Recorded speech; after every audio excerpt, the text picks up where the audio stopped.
I started making stuff when I was about 3. I'd make these little balsa wood things.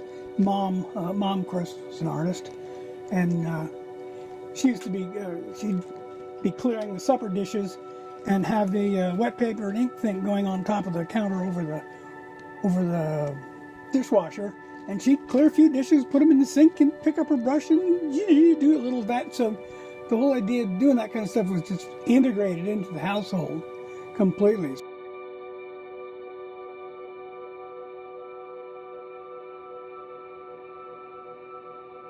This was a bat toothbrush holder.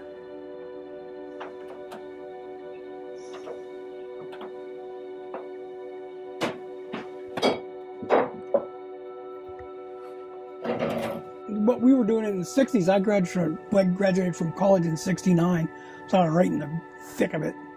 I was a, studio art major hippie in college.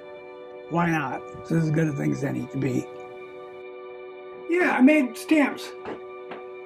I'd make the opposite of that design in a clay thingy, put a little handle on it, bisque fire it, so it would be have maximum absorption. Then you could press a little medallion of clay into it, and it would give you the design. I got a whole box of those somewhere, stamps that I made. My first day in college, I went to Knox College in Galesburg, Illinois.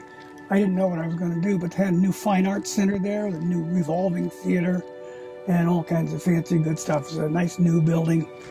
So my first day, I walked over to the building, and I walked into the pottery studio entrance. And right in front of me was Dennis Parks, who's still a nationally known potter. Just centered a little ball of clay on a kick wheel and was just pulling up, giving it the first pull, and it was just magic. Wow, just pulling up that wall. I said, I'm going to do that. And that's a terracotta casserole made out of the backyard. Yeah, well, I never used it for anything. No, it was bisque in my regular kiln, which is 60 cubic foot, 2-burner downdraft propane kiln, exactly like the one that I built at Frog Hollow. I just recreated it here in my basement. That led to buying the old Rogers and Wells mill on Frog Alley in Millbrae. I bought the thing with some help from the folks and started setting up a pottery.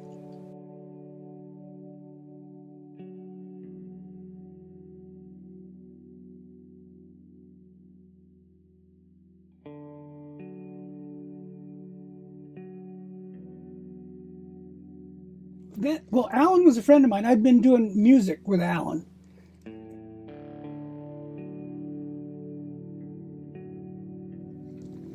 Oh, I don't know, he thought I showed promise of some kind, so he said, why don't we do a craft center?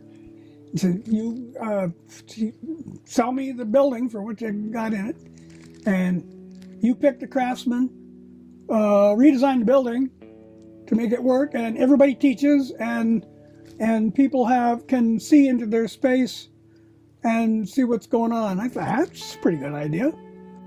So I designed that diagonal wall through the thing, and then that, and this, that. Just give it more wall space in there so you can hang two-dimensional stuff. And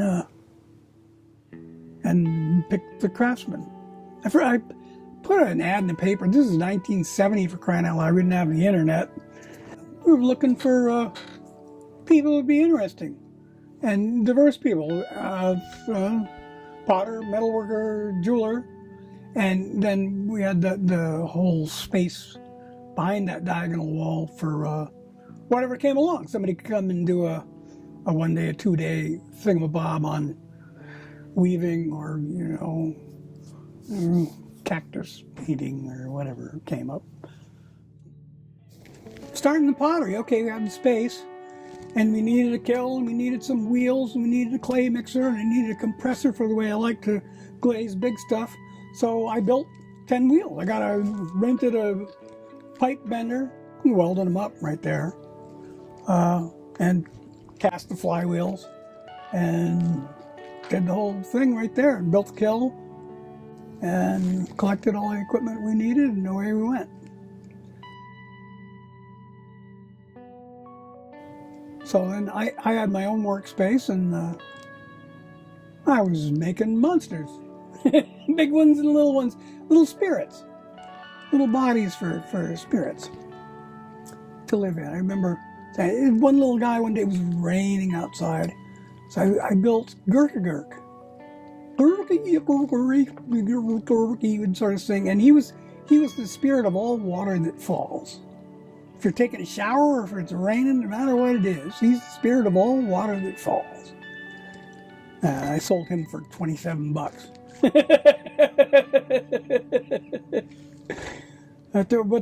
He had lots of brothers and sisters and cousins.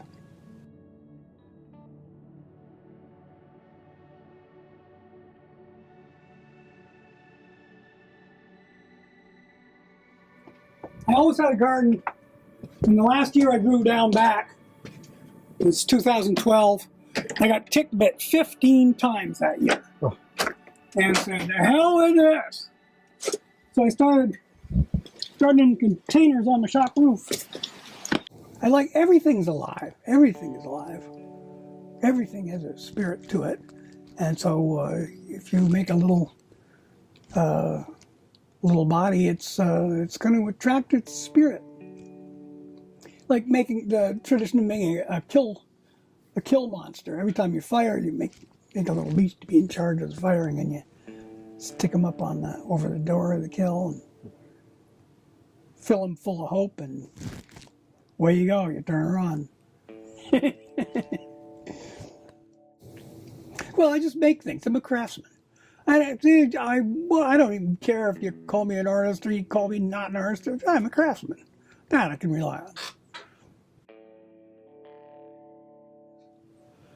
A craftsman is somebody who chooses to make things and tends towards doing them as best he can, trying to make good ones of whatever they are, because it's fun. Other than that, why does anybody have to have an opinion of what a craftsman is or isn't? Do you miss doing pottery at all? Oh, I suppose, yeah. But I couldn't do it now. My body just isn't, my hands are all arthritic. And clay pushes back a lot. You gotta be pretty strong to do that stuff. I'm out of shape. I think it would wear me out in about 15 minutes.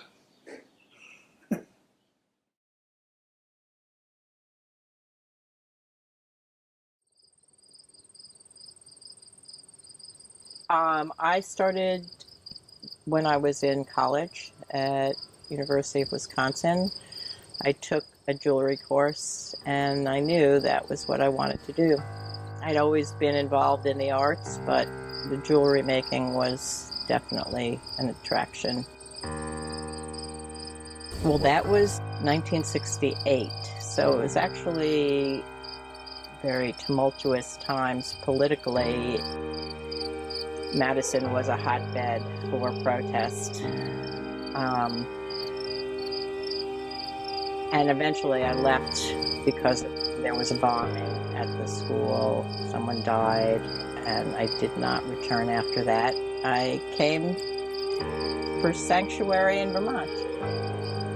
I happened to be walking around Montpelier with my husband, and he saw a sign posted about a new craft center opening in Middlebury. And they were looking for resident artists to teach and to display their wares. So, of course, my husband said, this looks like a good opportunity, and I called, made an appointment to have an interview with Alan Johnson. Now, Alan Johnson was a businessman. He didn't really know much about the arts, except that he appreciated it, and he wanted to do something good for the community. So I had this appointment set up, and I got all dressed up and, was a little bit nervous, was out of my element. And I walk in, and who's sitting there but Dick Whistler, all full of clay dust and dirty clothes. And so that was kind of a relief, not at all what I was expecting. We had a pretty informal interview in which he said, okay, you got the job. So that was my start at the craft center. It was a pretty tight group of people there. And we were all a little bit eccentric, so we got along just fine.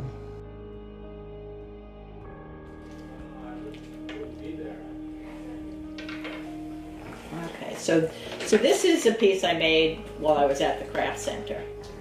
And I did a line of these knot bracelets, different kinds of knots, but this was the one I kept. And sometimes I did it half in gold and half in silver.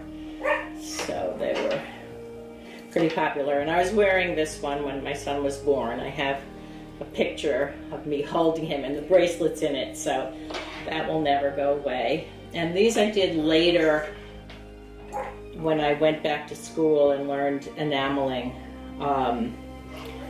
So those three pieces, this one I had given to my mother, and this one. This is 1980. And this was, I cut the stone for that, which is a smoky quartz. And it has granulated work, which is a technique that you use very high carat gold, like 22 to 24. And there's no soldering. It's all done by gently fusing the metal onto the metal balls onto a sheet. So those are the three things I kept. And I don't know how many years I was there.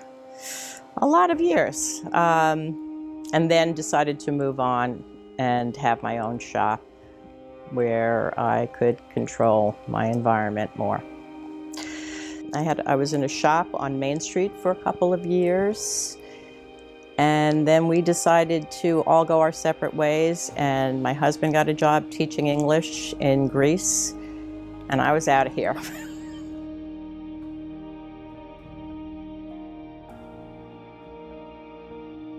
When I came back, I opened yet another shop, but was having health problems, which over time I came to realize was caused by the work I was doing, breathing noxious fumes, handling metals. It just affected me in an adverse way. And I needed to do some heavy-duty cleansing and to stop working with metals. So, time for a career change. It was an easy evolution for me. I loved old things, and I enjoyed the hunt. So I started dealing in antique jewelry and collectibles, vintage jewelry. And my knowledge of jewelry making was a huge asset to that. And I'm still doing that to this day.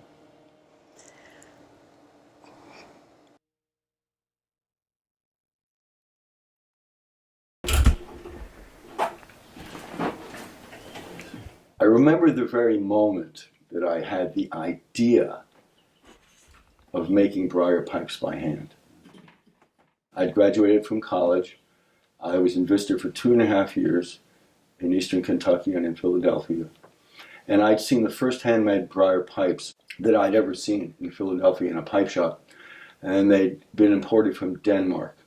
And they were made by hand. And they were very interesting to me. Each one was different.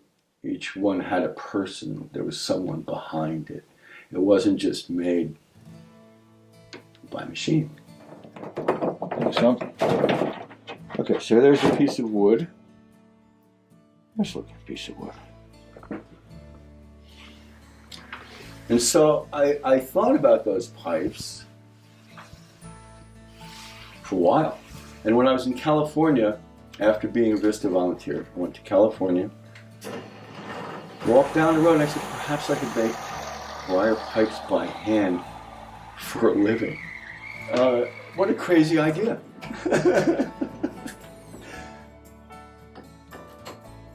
I grew up in Manhattan and went to college in Middlebury, graduated in 1966. And I really liked it. When I was here, I gained permission to live off campus. And I lived in a milk house at the barn half the time. We were in a farmer's place, and he and his wife she'd cook, and I'd eat meals there, and just loved being in the country. One of the gentlemen that I learned pipe making, his name was Giuseppe Condina, and he lived somewhere, I think, above Montreal. And he had a pipe firm called 3 Gen X, which meant 3 generations of experience. He was in his 80s, and he was the last generation. And when I came over to his huge workshop, the first thing he did was call me over to his bandsaw, and he proceeded to cut his fingernails on his bandsaw.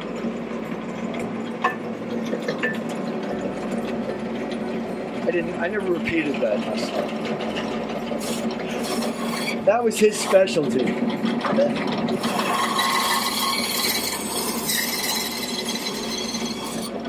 This is not a tool you want to play with. I just fell in love with it. I liked being in the country. I like people, I like the place. And so this place made sense to me. And so, after this is where I gravitated back to it. In California, there were maybe 2 or 3 or 4 pipe makers that I had heard of. And around the United States, maybe a dozen or 2 at the most, I think, were actually making pipes. And they were by hand, and they were older folks, mostly.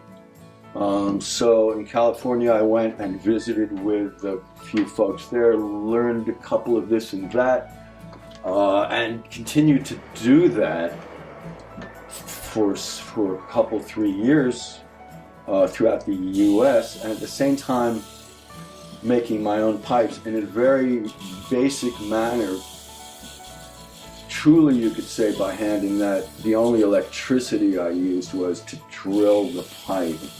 But everything else was done with a vise holding the briar and a hand rasps. Which brings me to my own visit to Copenhagen to visit with the finest pipe makers in the world. And it turns out that I was lucky enough to spend some time with the late Sixten Everson, who even today is considered the best pipe maker that ever was, and by all the other Danes. And there are some very, very good Danish pipe makers. So I had the privilege of being able to spend some time with Sixten, and also with Poul Hansen, and also with former Nielsen, who at that time was the chief hand maker of Larsen Pipes. I had purchased by that time a lifetime supply of briar, because I figured this was going to be my profession for a long time. I found briar I really liked. It was exquisite. It smoked like a dream. That was it. So I committed myself. Still use the same briar, 45 years, nearly half century there. If and when I were to run out of that briar, I would stop making pipes.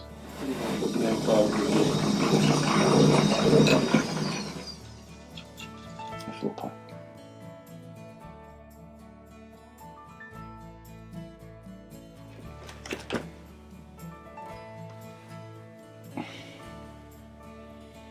Just a lovely classical looking sort of billiard, long shanked billiard. Wonderful cross grain. You see the cross grain? It doesn't go, it's not vertical, it's coming this way. And the bowl, very attractive. Bird's eye in the front. And mixed cross grain over here. Nice. So, and in 1972, I don't remember the year, I moved back to Middlebury and found this empty building and ended up renting a little studio, making my own little studio in Frog Hollow.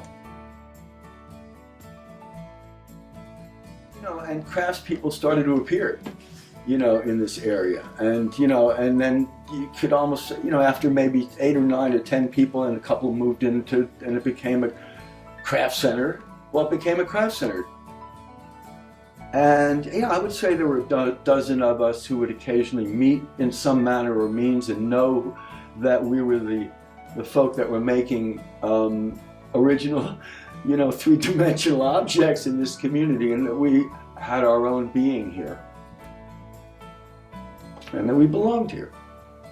And we're part of the place. So I think the best photograph that I think I remember taken in my old shop was by a man, his name might have been David Kennerly, but he was President Ford's photographer at the time, and he just wandered into my workshop and said, "Would you make President Ford a pipe? I'll see that he gets it. You know, would you do it as a present?" I said, "Okay, I will." And I did, and I got a very nice letter back from President Ford.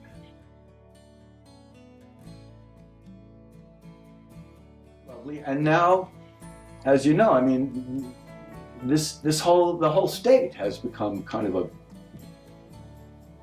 a symbol of creativity in a sense, or of decent work. Also, you know, Vermont is known, if it's known for anything, I think, for its quality of product, you know, and that says a lot.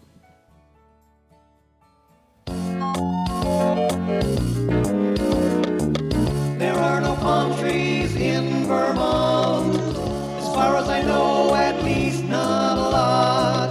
Though maybe downstate there's one growing in a pot. Hey Dolores, look what I brought. The world just wasn't built that way. Though it's not as if they were already here, we wouldn't invite them to stay. Maybe some will show up pretty soon. After all, we've got footprints on the moon. There are no moose on 2nd Avenue. Though near 42nd Street there might be a few. New York Hands. Hi.